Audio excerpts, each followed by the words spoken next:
Today we will discuss about multitasking operating system. In the previous video we have discussed about the batch operating system and multi-programming operating system, and today we will discuss about multitasking operating system. Firstly, what is multitasking operating system? Multitasking operating system refer to that system under which one CPU run multiple programs of a single user simultaneously. कि आपका जो multitasking होता है उसमें आप जब multiple programmes को basically क्या करते हो, रन करते हो, मल्टीपल टास्क को आप रन करते हो। बट जो मल्टीपल टास्क होते हैं वो आपके किसके होते हैं, सिंगल यूजर। जब हमने कल बात की थी मल्टी प्रोग्रामिंग, तो मल्टी प्रोग्रामिंग में आपका क्या था कि multiple programs of multiple users can be executed by the same CPU simultaneously, but in multitasking multiple programs can be executed by the same CPU, but the multiple programs are of single user। उसमें आपका क्या था कि आप multiple programmes को run कर रहे हो, बट वो किसके थे, सेवरल यूजर, जो आपका डिफरेंट यूजर उनको क्या करवा रहा था, रन करवा रहे थे। बट मल्टीटास्किंग में आप सिंगल यूजर के मल्टीपल प्रोग्राम्स को सेम सीपीयू के ऊपर आप क्या करते हो, रन करते हो। तो बेसिकली अगर एग्जांपल ऑफ मल्टीटास्किंग की बात करें तो एग्जांपल ऑफ मल्टीटास्किंग क्या है कि आपका पर्सनल कंप्यूटर, जब आप पर्सनल कंप्यूटर में आप क्या करते हो कि आप गाने भी सुन रहे हो और साथ में आप क्या यूज कर रहे हो, वेब ब्राउज़र या ईमेल चेक कर रहे हो एंड प्रिंट कर रहे हो डेटा साइमल्टेनियसली। तो इसका मतलब क्या है कि आप मल्टीपल टास्क को क्या कर रहे हो, एग्जीक्यूट कर रहे हो। बट वो जो मल्टीपल टास्क हैं वो क्या है, सिंगल यूजर के, कि एक ही यूजर इन 3 टास्क को कंप्लीट कर रहा है और सेम सीपीयू के through. Okay, that is multi tasking. Now we will discuss about multi processing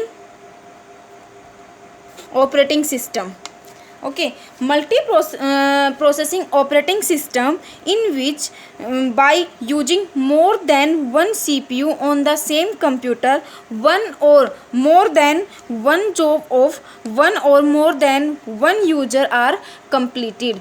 basically आपका क्या होता है मल्टीपल प्रोसेसिंग में कि आप एक से ज़्यादा सीपीयू आप यूज करते हो, या तो एक जॉब को कंप्लीट करने के लिए या फिर एक से ज़्यादा जॉब को कंप्लीट करने के लिए।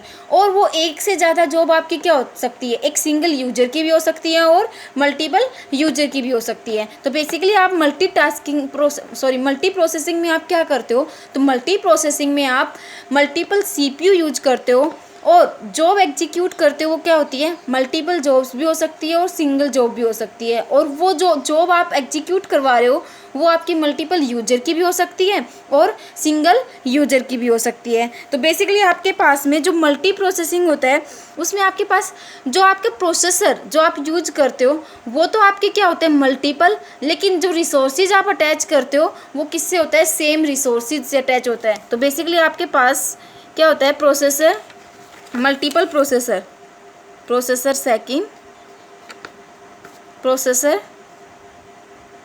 N, and multiple processor are attached with the same resources.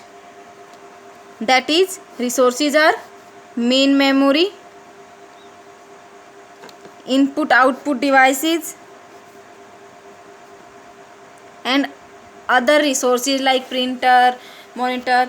But आपके पास में यहाँ क्या है कि आप मल्टीपल प्रोसेसर आप यूज कर रहे हो, बट आप जो रिसोर्सेज आप अटैच कर रहे हो उसके साथ वो क्या है कि मल्टीपल प्रोसेस सेम रिसोर्सेज को क्या करते हैं, यूज करते हैं। तो बेसिकली आपके पास में क्या है कि वन प्रोसेसर आपका क्या करेगा, यूटिलिटी इंक्रीज करता है आपका। तो हम अगर मेरिट्स की बात करें, डिसएडवांटेजेस बात करें, advantage of multi processing operating system. First advantage is better throughput. Okay, better throughput means कि आपके जो प्रोसेसिंग ऑपरेटिंग सिस्टम होता है उसमें आप क्या करते हो, आप कंप्लीट एक ह्यूज अमाउंट ऑफ वर्क आप उस पर क्या कर सकते हो, एग्जीक्यूट करवा सकते हो साइमल्टेनियसली और बाय द सेवरल यूजर। तो आपका जो थ्रूपुट है वो आपका क्या होगा, बेटर। क्यों? क्योंकि आपके पास में जो एक ही काम आपका क्या कर रहा था, एक सीपीयू कर रहा था, अब उसी काम को मल्टीपल प्रोसेसर आपका मल्टीपल सीपीयू आपका क्या कर रहा है, एग्जीक्यूट कर रहा है। तो वहाँ पे जो थ्रूपुट आपको मिलेगी वो क्या होगी, आपकी better. Second advantage is better reliability. अब बेटर रिलायबिलिटी मीन्स कि आपका सिस्टम जो सिंगल प्रोसेसर आप यूज कर रहे हो उसके कंपैरिजन में जो मल्टी प्रोसेसिंग ऑपरेटिंग सिस्टम है वो आपका क्या होता है, मोर रिलायबल होता है आपका। क्यों? क्योंकि आपके पास में जब सपोज करो कि आप सिंगल यूजर प्रोसेसर आप यूज कर रहे हो तो किसी भी टेक्निकल फॉल्ट के अकॉर्डिंग वो आपका क्या हो गया, उसमें कुछ टेक्निकल फॉल्ट हो गया तो वो आपका क्या हो गया, वर्क नहीं कर पा रहा। बट आपका जो मल्टी प्रोसेसिंग में है तो मल्टी प्रोसेसर में आप क्या कर रहे हो, मल्टीपल प्रोसेसर यूज कर रहे हो। तो सपोज करो कि आपका वन प्रोसेसर क्या हो गया, आपका किसी फॉल्ट से वो वर्क नहीं कर पा रहा, टेक्निकल फॉल्ट से। तो आपका जो सेकंड प्रोसेसर है जो आप यूज कर रहे हो वो उसकी फर्स्ट प्रोसेसर है, उसकी रेस्पॉन्सिबिलिटी को हैंड ओवर कर दे। फर्स्ट प्रोसेसर अपनी रेस्पॉन्सिबिलिटी किसको हैंड ओवर कर देगा, सेकंड प्रोसेसर को।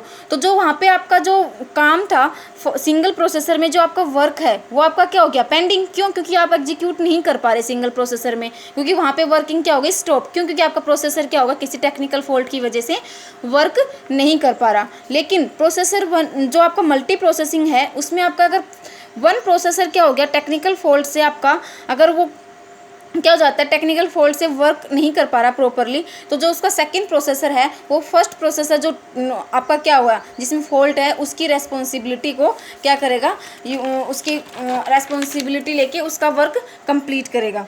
Third one is cost saving. अब कॉस्ट सेविंग कैसे है कि आप क्या कर रहे हो, मल्टीपल प्रोसेसर यूज कर रहे हो, बट मल्टीपल प्रोसेसर के साथ में आप क्या कर रहे हो, सेम रिसोर्सेज यूज कर रहे हो। तो यहाँ पे आपके जो रिसोर्सेज आप वन प्रोसेसर के साथ में भी आप रिसोर्सेज अटैच करोगे डिफरेंट सेकंड प्रोसेसर के साथ में, तो आपका क्या होगा, जो कॉस्ट है वो क्या हो जाएगी आपकी हाई। बट यहाँ पे हम क्या करते हैं मल्टी प्रोसेसिंग में, प्रोसेसर तो आपके क्या है डिफरेंट